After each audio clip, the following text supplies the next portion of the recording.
हे हाय। So Apple का value एक point पर 5 ट्रिलियन के पार पहुंच गया। ओके, और इस माइलस्टोन तक पहुंचने वाला दुनिया का सिर्फ दूसरा कंपनी है ये। यप।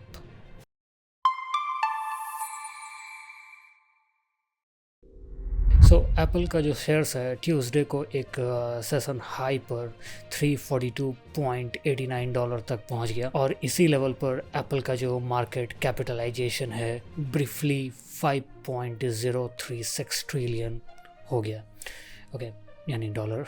मतलब Apple officially $5 trillion market value cross करने वाला हिस्ट्री का सिर्फ दूसरा कंपनी बन गया। ओके, पहला कंपनी है एनवीडिया, जो इस माइलस्टोन को सबसे पहले अचीव कर चुका है। बाद में एप्पल का जो शेयर्स प्राइस है वो थोड़ा नीचे आया और शेयर लास्ट $337.70 के आसपास था, जिसके बेसिस पर मार्केट कैप अप्रॉक्सीमेटली $4.96 ट्रिलियन है।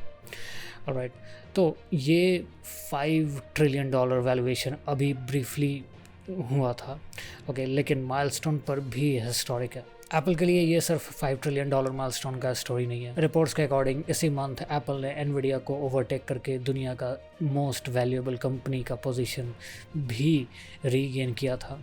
एनवीडिया जून 2025 से टॉप पोजीशन पर था और वहीं पहली कंपनी बनी हुई थी जिसने $5 ट्रिलियन मार्केट वैल्यू क्रॉस किया था। अब एप्पल भी उस एक्सक्लूसिव क्लब में एंटर हो चुका है।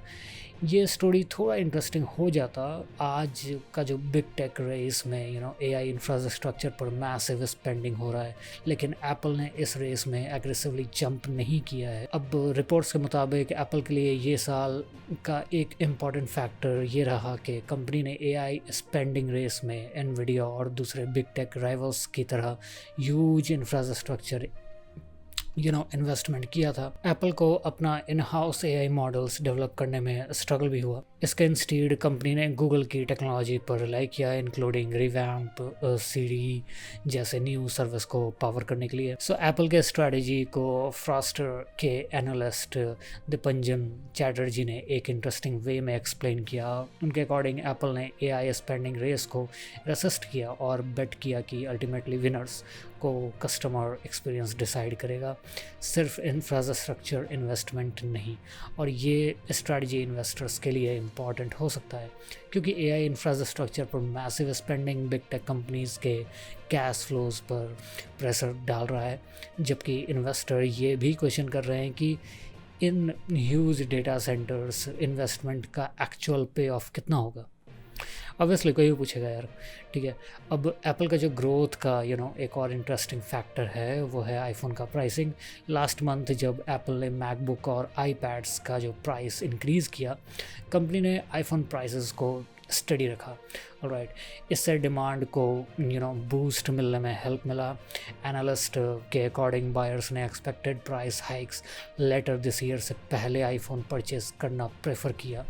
ओके, मतलब एप्पल ने एक तरफ आईफोन प्राइसिंग को स्टेबल रखा और दूसरी तरफ मैकबुक्स और आईपैड्स पर प्राइस इंक्रीज अनाउंस किया।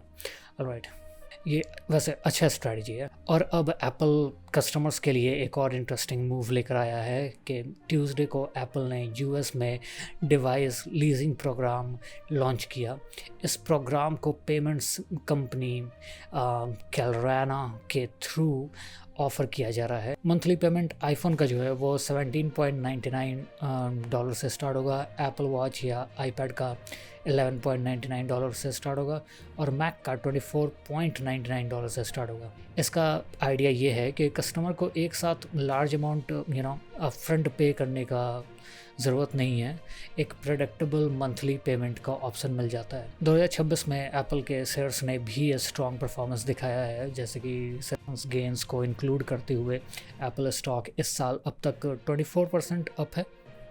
ओके, रिपोर्ट्स के मुताबिक एप्पल ने यूएस टेक्नोलॉजी स्टॉक्स के मैग्निफिशेंट 7 ग्रुप में बाकी 6 कंपनीज़ को वाइडली आउट परफॉर्म किया है और अब मार्केट एप्पल के नेक्स्ट मेजर कैटलिस्ट का वेट कर रहा है। ओके, एप्पल अपने third quarter earnings market closed के बाद थर्सडे को रिपोर्ट करने वाला है। एनालिस्ट एक्सपेक्ट कर रहे हैं कि एप्पल का quarterly revenue year on year 15% से ज़्यादा इंक्रीज़ कर सकता है। तो अब इंटरेस्टिंग क्वेश्चन ये है कि क्या एप्पल अपना $5 ट्रिलियन वैल्यूएशन को सस्टेन कर पाएगा या फिर एनवीडिया दोबारा टॉप पोजीशन रिक्लेम करेगा, देखते हैं। ऑलराइट, सो अब तुम बताओ कि तुम्हारे अकॉर्डिंग एप्पल का जो $5 ट्रिलियन वैल्यूएशन है ज़्यादा इम्पॉर्टेंट है या एआई रेस में कंपनी का डिफरेंट स्ट्रैटेजी चूज़ करना? बताओ कमेंट में और सब्सक्राइब करो।